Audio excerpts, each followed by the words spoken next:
The cool cat charisma king, Robert Iger, is back in the saddle over at Disney. The earnings report yesterday could be confusing. Legacy and Access Media are not reporting it in the most accurate way possible. Shocker there, right? But I'm going to read through one of the articles on one of the main legacy outlets. Join me as I explain everything that happened in the earnings report yesterday that you need to know, and we're going to talk about why you didn't hear some other things. It's going to be articulate. It's going to be logical. Class is in session. Let's get started.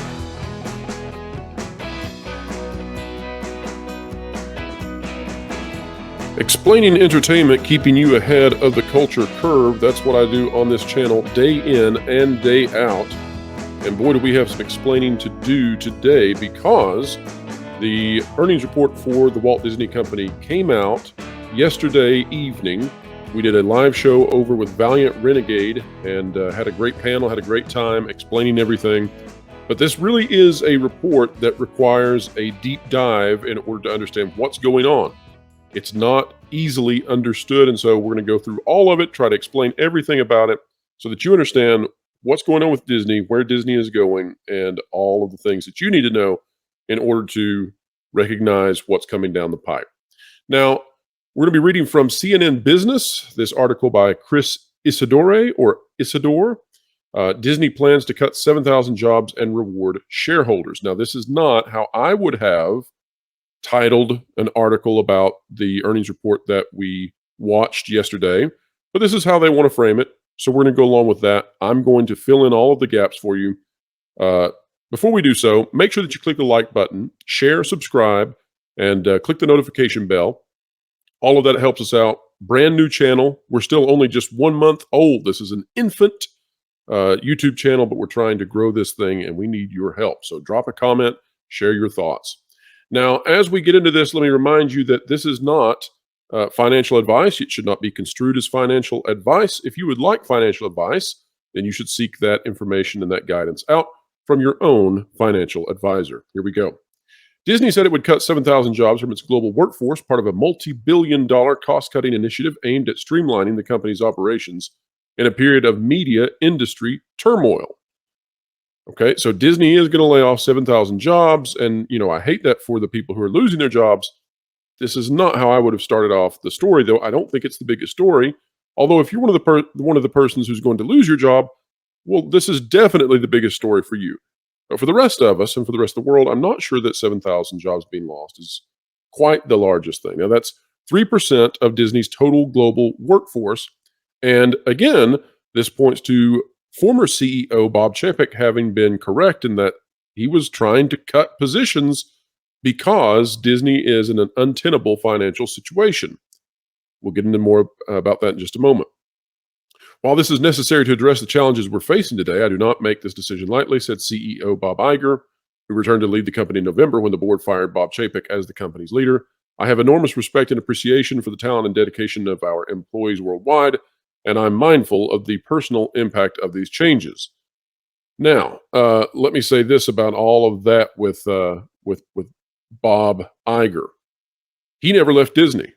What we've discovered, and this was actually Valiant Renegade discovered this, is that Bob Iger continued to have a consultation contract with Disney. He never left, and yet somehow was able to oust Bob Chapek from the company as CEO with the help of Chief Financial Officer Christine McCarthy and the institutional investors who convinced the board of directors to reverse course after just a few months of having unanimously approved Bob Chapek. This sets up a very weird situation for the company in that they supposedly, as they presented in the earnings report, had a pretty good time. They're doing well on a lot of fronts. Wall Street seems to be reacting positively at the time of recording this video. And yet they got rid of their CEO, Bob Chapek. They switched their board of directors. They cut a position to try to stop an activist investor from getting onto the board. And they're cutting 3% of their global workforce. So go figure out which one's right and which one's wrong. I'll tell you this. In my opinion, you can tell what somebody really believes by the actions they take. It's not the words they say, it's the things they do. And that's also true for corporations. I don't care what Disney says in their earnings report. I care about what Disney is doing. and Disney is clearly trying to cut down and be more lean. We'll talk more about why that is. Iger also took steps to reward shareholders while Disney employees will feel pain from the job cut announcement. The company had suspended its dividend payments during the pandemic. Iger announced it expects that to return. Now that the pandemic impacts to our business are largely behind us, we intend to ask the board to approve the reinstatement of a dividend by the end of the calendar year, he said. Our cost-cutting initiatives will make this possible, and while initially it will be a modest dividend, we hope to build upon it over time. Note here that there was some cleanup done, and it was purposeful. Iger needs to fend off Nelson Peltz, or at least he feels the need to do that. And one of the things that Nelson Peltz and the Triumph Partners Group has been requesting is a return to the dividend, which was suspended due to the pandemic. Now, Iger is offering that back, but he's doing so without having Neltz join the power structure of Disney. However, after Iger did this, later on in the presentation, more clarity was provided about this by the CFO, Christine McCarthy. And once we got into the nuts and bolts of how this will work, it turns out that Disney played this out in order to play investors and those listening in like a fiddle. The way this works is that Iger comes out with a grandiose statement about the dividend. He declares that they're bringing the dividend back. And then later on, they sort of scoot in after many people have tuned out. They scoot in the details. And, well, that dividend's not coming around for quite a while, at least for a year. And Christine McCarthy noted also that it would be a fraction of the prior dividend.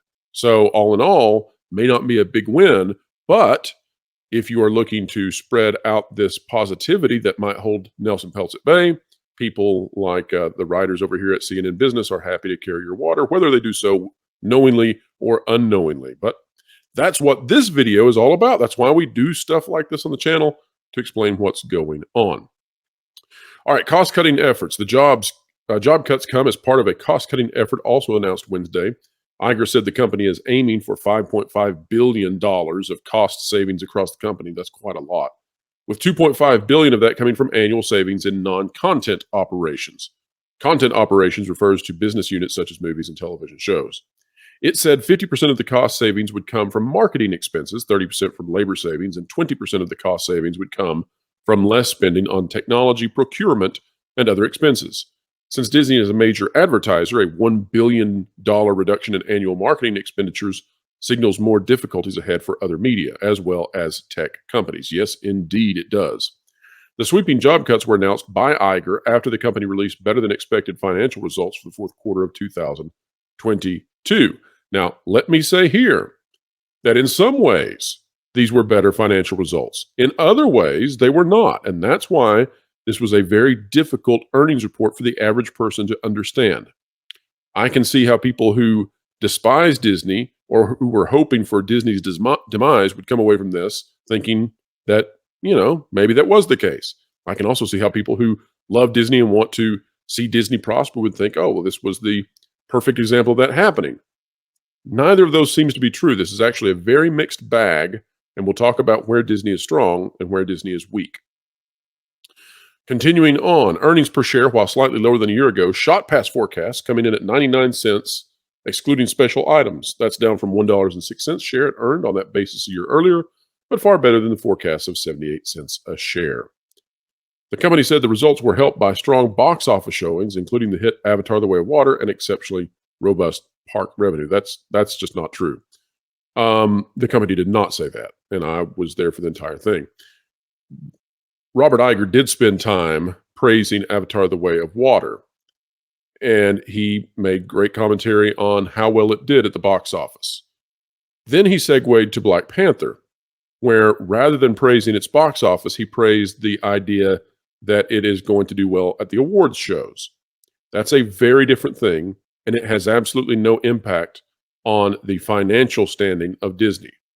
However, being the cool cat charisma guy that Iger is, he did that trickaroo where he segued into Black Panther off of Avatar and kind of made people believe that Black Panther had done really well. In fact, Black Panther was a flop at the box office, and Disney has had quite a few flops at the box office.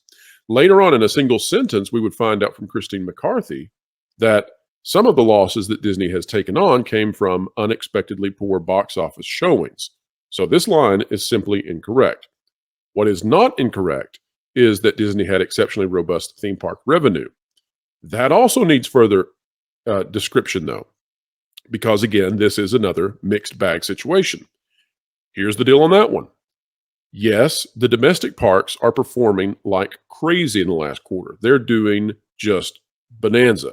Fantastic stuff out of them, specifically out of Walt Disney World, although Disneyland isn't shabby. Disneyland Paris also did pretty well. Not fantastic, but pretty well. But when you get into the theme parks over in China, it's a completely different story. In fact, it's rather terrible. They can't keep those parks open because of the policies of the Chinese government. And so, whereas the domestic parks are doing phenomenally well, the international parks, not so much, because it turns out you can't do so well economically if you can't have people coming into your parks. Amazing, right? So again, it's another situation where there's a positive, there's a negative. Here's the big one. This is what I would have led off with in any article that I do about this. And this is what is the title of this video you're watching right now. Drop in Disney Plus subscribers and losses. We're going to talk about why this is a much bigger deal than some analysts are dealing with right now. The company reported that it lost Disney Plus streaming subscribers in the last quarter, but also managed to trim its losses from the previous 3-month period. Disney cut the marketing expenses for streaming and also adjusted pricing plans in an effort to attract more profitable subscribers. The number of subscribers was down only 1% to 162 million from 164 million. Note in this article, that's also not correct. They're removing the decimal points to make this look better. At the end of the quarter that ended October 1st, but its other streaming businesses, including ESPN Plus and Hulu, in which it has a stake, both had subscriber numbers rise 2%. All right, here's the deal. Disney lost somewhere between 2 and 3 million subscribers in the last quarter. A lot of that came from a situation in India where sporting events were no longer being played on the subscription service, and therefore they lost subscribers in India. Whatever. Here's the real problem, and it's not covered here, but this is the really, really big problem for Disney. And so, although the parks are doing well, and although there's some other things like ESPN's doing great, not in terms of the shows that people watch on ESPN, but in terms of live sports. ESPN doing great. Parks doing great. Disney Plus is a huge problem. The huge problem comes from the fact that if you dive into the actual numbers really deep, you discover that the North American Disney subscriptions, Disney Plus subscriptions, they're stagnant. And they were stagnant before. They're not moving. And so you can't offset these huge losses in India with gains in North America like you should be able to, because it's not growing. Why is it not growing? Well, we all know some of the reasons that it's not growing, and it has to do with the culture war. It has to do with Disney having stepped into it. And so Disney Plus isn't growing in North America. Guess what is? Netflix. You know how much Netflix grew in the last quarter? More than 7 million subscribers. Disney Plus didn't grow in North America. That is a major problem. And if you listen to Bob Iger while he was talking about some of this stuff, you could tell the cadence and the tone of his voice changed. He was very terse when he was talking about Disney Plus. You could hear the red lights and the red flags going off about Disney Plus. Let's continue on. That helped Disney to trim its losses in the overall streaming segment to $1.1 billion in the quarter, down from $1.5 billion in the quarter ending October 1st, although it was nearly double the $593 million it lost in the year earlier. Okay, let's just make this as simple as we can. We came up with this analogy on the live show yesterday. $1.1 billion lost in a single quarter is like Disney having one of their cruise liners sink to the bottom of the ocean each quarter. That's how much those things cost to build and maintain, and that's how much money gets dumped into nothingness for Disney every quarter from Disney Plus.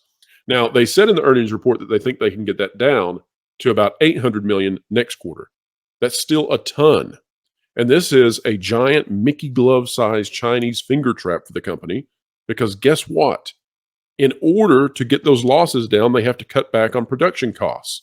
But if they cut back on production costs, they lose the incentive for people to stay with the service. It is just a huge problem. The cost of churn for Disney Plus is insane. And as long as they have shows like The Proud Family, Louder and Prouder, She-Hulk, Attorney at Law, and all this other stuff that perhaps even drives fans away, then they are never going to get back into profitability. The other strange thing that happened was that Iger talked about at length that he wants to give the power back to the studios. He wants to give the power back to the creatives. There's a problem there. Iger has been doing that already. He subverted, he insubordinated Bob Chapek in giving that power back to the studios. And what did they do? They created stuff like Lightyear and Strange World, box office flops, which are also streaming failures.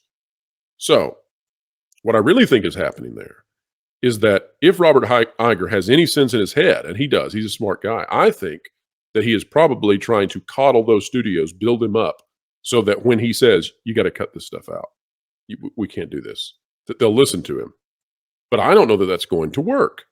And if he is truly a full-on true believer in whatever this is that Disney has put itself into now, well, this is going to get worse and worse for Disney Plus. All right, here's the deal. So again, pluses and minuses all over the place with this earnings report. Disney parks domestically, fantastic. Disney parks internationally, not so good. Disney parks in China, whoa, is it a big problem. It's a huge, massive problem. Then you've got, on the streaming side, ESPN and Hulu, fantastic. Disney Plus, whoa, major issues here. Enough that it can sink all kinds of things with the company. Box office, yeah, you've got Avatar: The Way of Water doing fantastic. James Cameron and all of his people that did this, rocking it. But the actual Disney stuff, Marvel is diminishing, and the Disney animated features they've put out have been flop after flop after flop. So is it a positive earnings report? I don't know. Is it a negative earnings report? Well, parts of it. And so that's the issue here. This is incredibly confounding. But yet, people, I suspect, will respond in the short term, the very short term, positively, because Robert Iger is as cool as they get when it comes to delivering these sorts of things. All right, let's move on. Iger lays out his plans. This was Iger's first quarterly report since returning as CEO. While he had previously announced some changes, many investors have been looking to this quarterly earnings for clarity on Disney's strategic direction going forward. Iger announced that he will be combining all its media and content businesses globally, including streaming, into a new segment to be known as Disney Entertainment. He said the reorganization is key to a return of creativity to the center of the company. So essentially, what he did was now the entire Walt Disney Company is going to be a three-pronged system. It's a table with three legs. One of those legs is Disney Entertainment. That's the content creation system. One of those legs is the Disney parks. That's the Disney parks and the cruise lines and the experiences. And the other leg is ESPN.